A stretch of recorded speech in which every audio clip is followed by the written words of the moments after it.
Hello friends, welcome to our channel mathematics success. हम लोगों ने 6 नंबर क्वेश्चन तक क्वेश्चंस डिस्कस कर लिए थे पिछले वीडियो में और सफलता ने इसका आंसर भी कमेंट किया था।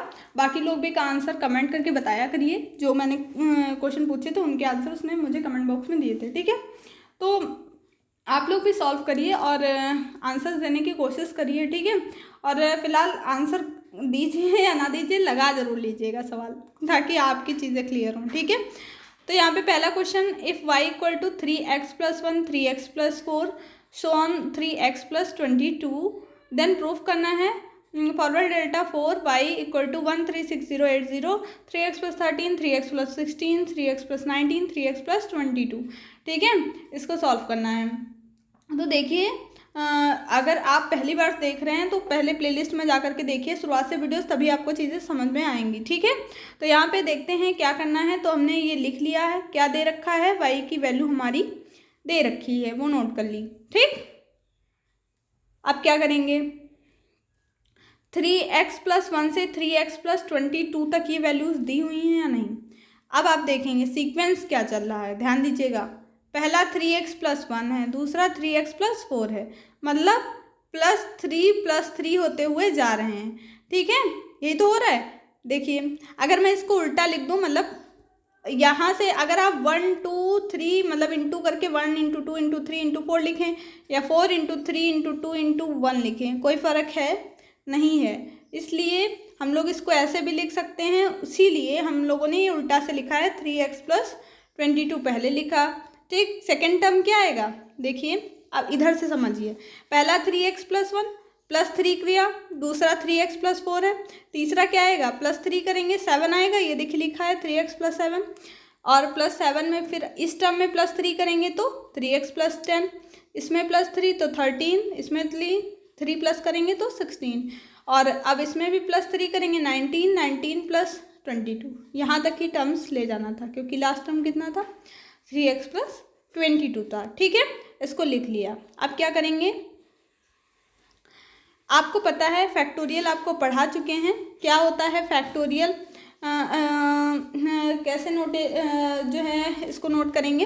तो आपको पता है x ऑफ फैक्टोरियल अगर 6 लिखा है तो होता क्या है, x-1, यही तो होता है, नहीं होता है। तो आप देखिएगा ये कैसे, देखो फॉर h इक्वल टू 1 के लिए हम लोग यहाँ ये -1 करते हैं कि नहीं। अगर इसको उल्टा लिख दिया जाए तो आप देखेंगे 3 3 कम हो रहा है कि नहीं भाई, कम हो रहा है या नहीं, आप खुद ही देखिए। अगर मतलब हम अगर 1 × 2 × 3 × 4 लिखें तो ये सीधा है, ठीक, तो ये बढ़ रहा था। अगर हम 4 × 3 × 2 × 1 लिखें तो ये घट रहा है कि नहीं घट रहा है। तो अगर हम इधर से देखें तो 3 माइनस हो रहे हैं, 3 माइनस 3 माइनस 3 माइनस, ठीक। 1 1 इधर से देखें तो इसमें प्लस हो रहा था, इसमें माइनस हो रहा है 1 1, ठीक। ऐसे ही समझना है, ठीक। ज़्यादा ध्यान, मतलब थोड़ा सा ध्यान दीजिए तो आपको समझ में आ जाएगा। ये h इक्वल टू 3 के लिए देखिए, अगर आपने मतलब फैक्टोरियल नोटेशन नहीं पढ़ा है तो उसको पढ़िए, तभी समझ में आएंगे। तो इसको 3x+22 का कितने टर्म है, 1 2 3 4 5 6 7 8 टर्म है। तो 3x+22 और फैक्टोरियल 8 लिख सकते हैं या नहीं, आप खुद ही सोचिए। अगर ऐसे हम लोग क्या करते हैं, x-1 लिखते हैं कि नहीं, 3x-1 + 22 लिखा, ठीक है। तो 3x - 3 + 22, अब देखिए करिए, x-1 ही तो करते हैं x की जगह पे, पहले x लिखेंगे फिर दूसरे वाले में x-1 लिखेंगे, तो जब करेंगे तो ये देखिए दूसरा टर्म 99 आएगा, ठीक। पहला तो यही रहेगा ना 3x+22, दूसरे टर्म में -1 फिर -2 करेंगे यहाँ पे, तब 6 माइनस हो जाएंगे, 3x+16 आ जाएगा, ठीक है। इसी तरह से ये खुलता है, तो इसको लिख दिया हमने 3x+22 और फैक्टोरियल 8। अब क्या करेंगे, आपको पता है ये फॉरवर्ड यहाँ पे जो है क्या लगा हुआ है, यहाँ पे y दिया हुआ है केवल, ठीक है। अब हम डिफरेंशिएट उल्टा, अभी तक हम लोग क्या करते थे, फॉरवर्ड डेल्टा लगा होता था, हम लोग क्या बनाते थे, इंट्रीकेशन कर देते थे और फॉरवर्ड डेल्टा को हटा देते थे। अब हम डिफरेंशिएशन करेंगे, डिफरेंशिएशन करने से फॉरवर्ड डेल्टा आएगा, ठीक। जितनी बार डिफरेंशिएट करेंगे उतनी बार फॉरवर्ड डेल्टा आएगा। एक एग्जाम्पल से समझते हैं, ठीक है। अगर लिखा हो आपका x, ठीक है, d/dx of y equal to x लिखा हो, तो अगर इंटीग्रेशन कर दें हम तो d/dx into y d d d x, ठीक है। तो ये हमारा वाई ही अब बचता है, ठीक, केवल वाई बचेगा, ठीक। और एक्स का इंटीग्रेशन एक्स स्क्वायर अपॉन 2 हो जाता है। और इसी टाइप से हम लोग यहाँ पे क्या कर रहे हैं, यहाँ लिखा हुआ है मान लो y लिखा हो, y इक्वल टू एक्स दिया हुआ है, तो अगर इसको डिफ्रेंशिएट करेंगे तो क्या आएगा भाई, dy by d x equal to 1, यही तो आएगा, नहीं आएगा। तो हम लोग इसी टाइप से इसको करेंगे, ठीक है। तो देखिए जब हम लोग यहाँ पे करेंगे तो यहाँ पे केवल x नहीं है, यहाँ 3x प्लस 22 है। क्या होता है, अगर कोई पावर होती है डिफ्रेंशिएशन में, अगर एक्स स्क्वायर का डिफ्रेंशिएशन करना होता है तो पावर आगे आ जाती है, उस पावर से एक कम हो जाता है, मतलब 2x, इसका एक्स स्क्वायर का डिफ्रेंशिएशन 2x। अगर मान लो x की पावर 5 होता, ठीक है, x की पावर 5 है तो इसका डिफ्रेंशिएशन क्या होगा, 5x की पावर 4, यही तो होगा। उसी तरीके से यहाँ पे हमारा ये दिया हुआ है 3x प्लस 22 और फैक्टोरियल 8। तो जब इसका डिफ्रेंशिएशन करेंगे फॉरवर्ड डेल्टा लाने के लिए, क्यों ला रहे हैं फॉरवर्ड डेल्टा, क्योंकि क्वेश्चन में कहा गया है हमको ये लाना है, इसीलिए हम लोग ला रहे हैं, ठीक। तो यहाँ पे इसको एक बार फॉरवर्ड डेल्टा किया तो एक बार डिफ्रेंशिएशन, पावर आगे आई, ठीक, आगे आई, इस पावर से एक कम हो गया, 3x प्लस 22 की होल ऑफ फैक्टोरियल 8। अब 3x का अलग होगा ना, तो 3x का डिफ्रेंशिएशन करा तो 3 आ गया, तो यही लिख दिया 8 into 3x plus 22 of factorial 7। आपको पता है जब फंक्शन में दिया होता है तो ये x के साथ में जो होता है उसको भी उसका अलग से डिफ्रेंशिएशन करते हैं ना, तो इसका 3 आया है वही, ठीक है। अब क्योंकि कांस्टेंट टर्म का 0 हो जाता है इसीलिए नहीं लिखा। तो यहाँ पे जब दोबारा से डिफ्रेंशिएशन करेंगे तो फिर अब इसका फिर से डिफ्रेंशिएशन करें तो क्या होगा, यहाँ पे जो पावर कम हो गई थी यहाँ पे, ठीक, 7 होगा, तो पावर, ये पावर भी आगे आ जाएगी, इस पावर से 8 इंटू 7 3x प्लस 22 की होल पावर फैक्टोरियल 6, ठीक है। तो और इंटू में क्या आएगा, 3, एक और 3 आ जाएगा, जितनी बार फैक्टोरियल करते जाएंगे उतने उतने 3 बढ़ते जाएंगे, ठीक है। तो इतना समझ में आया, उतने उतने 3 बढ़ते जाएंगे, देखो, ठीक है। और जब क्यूब करेंगे इसको, मान लो क्यूब किया, ठीक, तीसरी बार किया तो यहाँ देखो पावर 3 हो गई, ये पावर फिर आगे आ गई, एक कम हो गई, और फिर करेंगे तो फिर एक पावर आगे आ गई, एक कम हो गई। इसी टाइप से ये क्रम चलता रहेगा, कब तक, डेल पावर 4 तक आपको निकालना था, इसलिए हम लोग 4 तक आए। और जो देखो 3x प्लस 22 और फैक्टोरियल 4 लिखा हुआ है, तो जब इसको खोलेंगे तो पहला तो 3x प्लस 22 ही रहेगा, भाई क्या होता है फैक्टोरियल, तो x माइनस 1 होता है, दूसरे वाले टर्म में 3x माइनस 1, देखो फिर से लिख रहे हैं, ठीक है, समझना क्या होता है, x माइनस 1 ऐसे करते हैं, x ऑफ फैक्टोरियल 2 हो तो, ठीक है। ऐसे ही यहाँ पे क्या है, यहाँ पे 3x प्लस 22 ऑफ फैक्टोरियल 4, तो जब इसको 4 बार खोलेंगे तो क्या आएगा, 3x प्लस 22 पहला टर्म, दूसरे में 3x माइनस 1 प्लस 22, दूसरे में 3x माइनस 2 प्लस 22, ठीक। जब इसको सॉल्व करेंगे तो 3x प्लस दूसरा टर्म आएगा हमारा 19, तीसरा आएगा 16 और 13। इसी टाइप से इसको अरेंज करके लिख दिया है। और ये जैसे साथ में मल्टीप्लाई वाली वैल्यूज़ आई हैं, इन वैल्यूज़ को जब मल्टीप्लाई करेंगे तो ये आंसर आ जाएगा, ठीक है। तो इतना हो गया हमारा आंसर, ये प्रूफ हो गया है, ठीक है। अगला क्वेश्चन देख लेते हैं, और इसका अगर आप चाहें तो एक क्वेश्चन आप अपनी तरफ से सॉल्व करिएगा, ठीक है, मैं प्रूफ करने के लिए नहीं दे रही हूँ। डेल पावर 5 तक 5 की वैल्यू आप निकाल के बताइएगा कितनी है, डेल 5, ठीक है, ठीक है, इतना निकालेंगे, इसका डेल 5 निकालिएगा। ये तो प्रूफ करना था, मान लो डेल पावर 5 आ जाए, डेल 3 आ जाए, जो भी आ जाए तो वहीं पे रुक जाएंगे, उतना ही रखेंगे, ठीक है। इसमें सो डैट लिखा हुआ है forward delta square 1/x x plus 3x plus 6 equal to, ये प्रूफ करना है। तो हमने लेफ्ट हैंड साइड को उठाया, ठीक है। इसको आपको पता है जब फैक्टोरियल जो रेसिप्रोकल वाला होता है उसमें पावर माइनस में होती है और नीचे प्लस में लिखते हैं, उसमें क्या होता है, पहला टर्म होता है x प्लस 1 x प्लस 2, यही तो चलता है, यही टर्म चलते हैं कि नहीं। तो यहाँ पे ये टर्म दिया हुआ है, हमने लिख लिया इसको। अगर इसको करा जाए तो ये काहे का फैक्टोरियल है, देखिए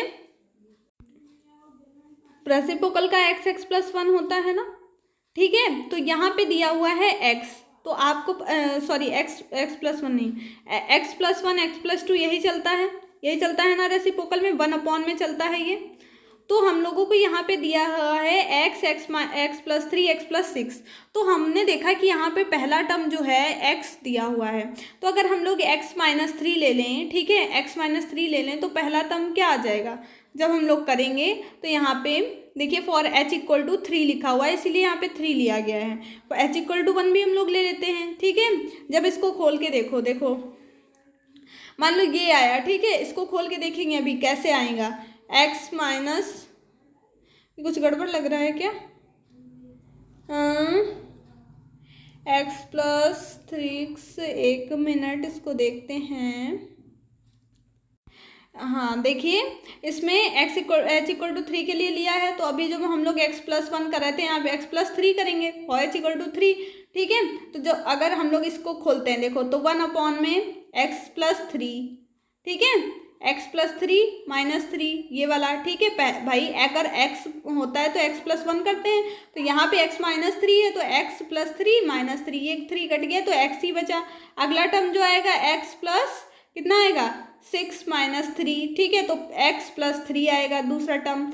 तीसरे वाले में क्या लिखेंगे x+3 सॉरी मल्टीप्लाई होती जाएगी ना 2h फिर 3h, अब यहाँ पे 2h तो ले चुके 3h, 3 3 9, x+9 - 3, अब x+6 टर्म आ जाएगा, ठीक है। एक बार ट्राई करिएगा, समझ में आ जाएगा। अगर हम लोग इसको खोलेंगे तो h=3 के लिए तो x+3 ये 3 कट जाएंगे, x टर्म बचेगा, मतलब ऊपर वाला कैसे आया इसको इस टाइप से लिखेंगे, ठीक है, अरेंज कर रहे हैं। तो यहाँ पे जब हमने इसको लिख लिया तो अब इसको हमको सॉल्व करना है पूरा। अभी देखिए फॉरवर्ड डेल्टा स्क्वायर की वैल्यू दी हुई थी, एक डेल्टा को अंदर भेज दिया, ठीक। डेल्टा को सॉल्व करना मीन्स इंटीग्रेशन करना है, और जब उसको लाना होता है तो डिफरेंशिएशन करते हैं। तो यहाँ पे हमने इंटीग्रेशन किया। इंटीग्रेशन में क्या होता है, पावर क्या होती है, यहाँ पे तो डिफरेंशिएशन ही अच्छा खोल दिया है मैंने। आप ऐसा करिए, ये इससे मत देखिएगा, खुद से ट्राई करिएगा।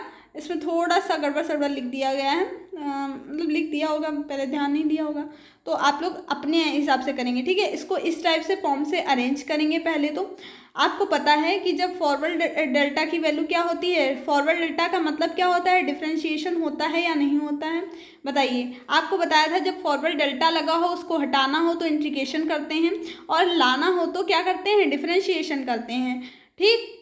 तो मतलब डिफरेंशिएशन की वैल्यू ही होती है क्या, डेल्टा की वैल्यू ही होती है डिफरेंशिएशन d/dx। तो यहाँ पे हमने एक फॉरवर्ड डेल्टा को अंदर भेजा तो मीन्स इसका डिफरेंशिएशन करेंगे तो पावर आगे आ गई, -3 आगे आ गया, और उस पावर से एक कम हो गया, मतलब -4 पावर आ गई, ठीक है। इतना समझ में आया। उसके बाद क्या किया है, अब इस वाले इसको फिर से अंदर भेजेंगे, किसको, मतलब ये जो बचा हुआ है एक डेल्टा बचा ना, बाहर बचा कि नहीं बचा, ये वाला, ठीक है, उसको भेजा अंदर। अब उसको भेजने से अब ये वाली पावर भी आगे आ गई, ठीक है, और एक 3 आता रहेगा ये x के साथ वाला h=3, ठीक है, और ये 3 आगे आ गया, फिर 3 का ऐसे जितनी बार, अगर यहाँ एक और होता तो 3 का क्यूब हो जाता, तो 3 3 9 वही लिख दिया है यहाँ पे, ठीक है। ये आगे आ गया और यहाँ से ये पावर एक फिर से आगे आई और दूसरी कम हो गई, तो हमने इसको पावर नीचे करके लिख दिया है। यहाँ पे आएगा x - 3 ऑफ फैक्टोरियल 5, ठीक है, -5, ठीक है। जब x - 3 ऑफ फैक्टोरियल -5 को आप खोलेंगे 1 में, तो ये आएगा हमारा, ये मैंने यहाँ पे लिखा नहीं है, टर्म मिसिंग है, आप जो है एक टर्म मिसिंग है x+6, ठीक है, वो लिख लीजिएगा। x आएगा पहला, तो जब इसको देखिए x+6 तो यही आए थे, x ऑफ फैक्टोरियल 3 -3 की वैल्यू यही आई थी। उसके आगे आपको 2 टर्म और लिखने हैं, तो x+9 x+12 आएंगे। कैसे आएंगे, x प्लस कितने तक, 3h तक हो गया था, 4h मतलब h=3 के लिए ले रहे हैं, तो 4 3 12, x+12 और ये -3, ठीक है, ये लिखा था -3 x+12 -3 x+9। अब यहाँ पे 5h होगा अगले टर्म में, तो x प्लस यहाँ पे 5 3 15 हो गया, तो अगला टर्म 12 आ जाएगा, ठीक है। ये चारों टर्म इस टाइप से आए। थोड़ा सा टफ लग रहा होगा लेकिन बहुत ईजी है, थोड़ा सा कोशिश करिए खुद से भी समझने की, आपको चीज़ें समझ में आएंगी, ठीक है। इस वीडियो में इतना ही रखते हैं, अगले वीडियो में आपको आगे के क्वेश्चंस बताएंगे, ठीक है। और सभी लोग जो है अब तैयार रहिए, आपका रिजल्ट भी आने वाला होगा, जल्दी ही आ जाएगा, तो आप लोगों को अब टेंशन ज़्यादा होने लगी होगी फिलहाल। बाकी टेंशन की कोई बात नहीं है, जैसा करके आएंगे वैसे नंबर मिलेंगे। और आज तो जो है बहुत सारे लोगों ने बीटी का एग्ज़ाम भी दिया होगा, कैसा रहा, अगर उन्होंने दिया था तो बताएं ज़रूर कमेंट बॉक्स में। और हम लोग सोच रहे हैं क्या कुछ नया जोड़ा जाए, तो उसके बारे में भी आप अपनी राय दे सकते हैं, ठीक है। बिल्कुल इसमें कोई मतलब हो सकता है मान लें, कुछ सुझाव आपके हमको अच्छे लगे। और कल हम लोग ये क्वेश्चन डिस्कस करेंगे और आपको अच्छे से समझ में आएगा। इन चीज़ों को रिवाइज करिएगा जो चीज़ें आपको बताई गई हैं, ताकि आपको समझ में आए, ठीक है। और एक क्वेश्चन हम आपको दे देते हैं यहाँ पे, ये दिया हुआ है, यहाँ डेल क्यूब हो तो वैल्यू फाइंड आउट करिए, ठीक है। फॉरवर्ड डेल्टा का क्यूब हो, अगर आपके पास बुक है तो आप बुक से क्वेश्चन लगाइएगा, ये क्वेश्चन लगाने की बिल्कुल ज़रूरत नहीं है, अगर नहीं है तो ज़रूर क्यूब करके सॉल्व करेंगे, ठीक है, ताकि आपकी प्रैक्टिस हो जाए। तो मिलते हैं फिर नेक्स्ट वीडियो में। जय हिंद, जय भारत।